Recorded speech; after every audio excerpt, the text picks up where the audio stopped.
in the UK, they just recently had, and was trending on social media, they recently had a socially distanced, concert festival where like groups of people were like socially distanced, like 6 feet apart, and they had their own little like kind of gated off area where they sat and stuff like that.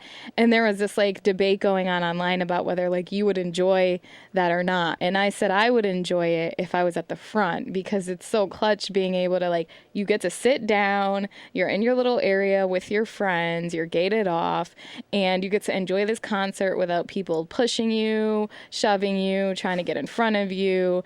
But at the point, I feel like, where you're a certain amount back, at the point where you're like, there's a certain point in distance from the stage where I feel like it's not worth it, and I might as well just be watching it on TV or something. And we're going to get to see some epic shows in the sense it's going to be real intimate. Right. So there is a bonus to that, but I saw a lot of artists that were like, no, not for me. Yeah. Because you can't vibe off that. Yeah. You know, that's interesting. A lot of like viewers were saying, like concert goers and stuff, you're right. Like consumers were saying like, oh, I'm so for this. Like, this is so convenient. But I was seeing a lot of artists and performers not so me personally agreeing with that. I DJ here. Mm-hmm. I practice DJing in my place by myself. Right. And then I DJ clubs and stuff. Mm-hmm. The club's obviously the best atmosphere because you have people responding. You feed off the crowd. Yeah, and I get that. I get why. The crowd can't get into it because they're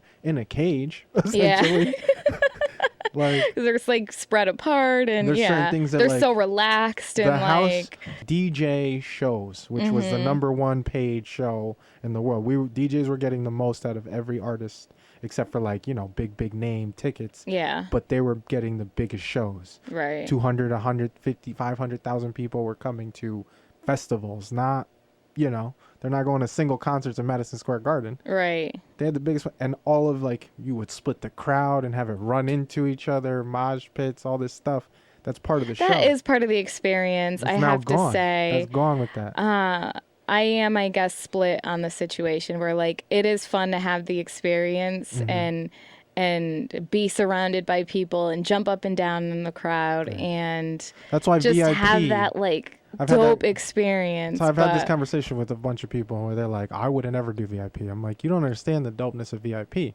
You can step out of that crowd whenever you want and be closer to the artist, or you can just run into the crowd. So now everyone's stuck in VIP. Everybody's stuck where, the concert looks They're like stuck everyone's where stuck in VIP, and you don't get to go into the crowd. Yeah, I guess I get both sides of it, because when I first saw that, I was like, oh, I'm so for that. It's so like convenient and chill and easy. And then I was like, oh, but it does kind of take away from the experience. I mean, I could work with it because I'll vibe out anywhere, but it's not the same kind of amplifiedness that comes with 100,000 people jumping up and down. That's true. 20,000 trying to crowd surf, brah. Exactly. That would not be successful. We'd have to throw you from my gosh. cage to the neck.